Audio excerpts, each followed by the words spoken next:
everyone, this is from CBIS Academy. இன்னைக்கு நம்ம Dinamani news பேப்பர்ல இருக்கக்கூடிய கரண்ட் அஃபேர்ஸ் பார்க்கலாம். ஃபர்ஸ்ட் பாத்தீங்க அப்படின்னா நேதாஜி பிறந்தநாள், பிரதமர் மோடி, மத்திய உள்துறை அமைச்சர் அமித்ஷா மரியாதை. ஸோ இந்த டாபிக் பார்த்தீங்கன்னா group 1 main syllabus paper 2 freedom fighters national லீடர்ஸ்ல வந்து கவர் ஆகும்.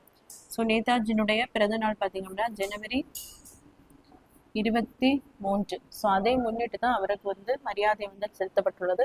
ஸோ 2018ஆம் ஆண்டு பார்த்தீங்க அப்படின்னா மத்திய அரசு அந்தமான் நிக்கோபர் தீவுகளில் உள்ள அந்த ரோஸ் தீவுக்கு பார்த்தீங்க அப்படின்னா இவரை சிறப்பு செய்யும் பொருட்டு அந்த ரோஸ் தீவுக்கு நேதாஜியோட பேரை வந்து சூட்டி இருக்காங்க.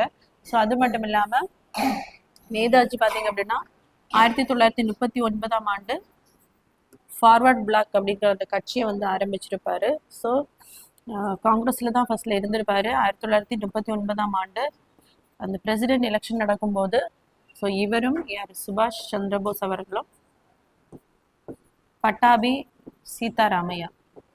ஸோ பட்டாபி சீதாராமையா காந்தியினுடைய ஆதரவாளர் சீதாராமையா. ஸோ இந்த எலெக்ஷன்ல பார்த்தீங்க அப்படின்னா சுபாஷ் சந்திர போஸ் வந்து வெற்றி பெற்றிருப்பார். அதனால காந்திக்கும் இவருக்கும் வந்து கருத்து மோதல் ஏற்பட்டிருக்கும். அதனால அந்த கட்சியிலிருந்து விலகி 1939ஆம் ஆண்டு ஃபார்வர்ட் பிளாக் அப்படிங்கிற கட்சியை வந்து ஆரம்பிச்சிருப்பாரு. ஸோ அதுக்கப்புறம் பார்த்தீங்க அப்படின்னா 2ஆம் உலக போர் அப்போ நடந்துட்டு இருந்திருக்கும். ஸோ பிரிட்டிஷை வந்து எதிர்க்கும் பொருட்டு ஜப்பானுக்கு போயிருப்பாரு.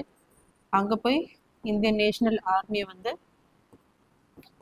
கைப்பற்றி பிரிட்டிஷ் எகெயின்ஸ்டா போராடுறதுக்கு வந்து வியூகம் வந்து வகுத்திருப்பாரு.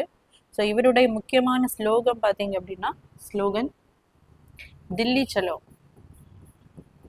தில்லி சலோ. அதே மாதிரி உங்களுடைய இரத்தத்தை தாருங்கள், நான் உங்களுக்கு சுதந்திரத்தை தருகிறேன் அப்படிங்கிறது இவருடைய முக்கியமான ஸ்லோகன்.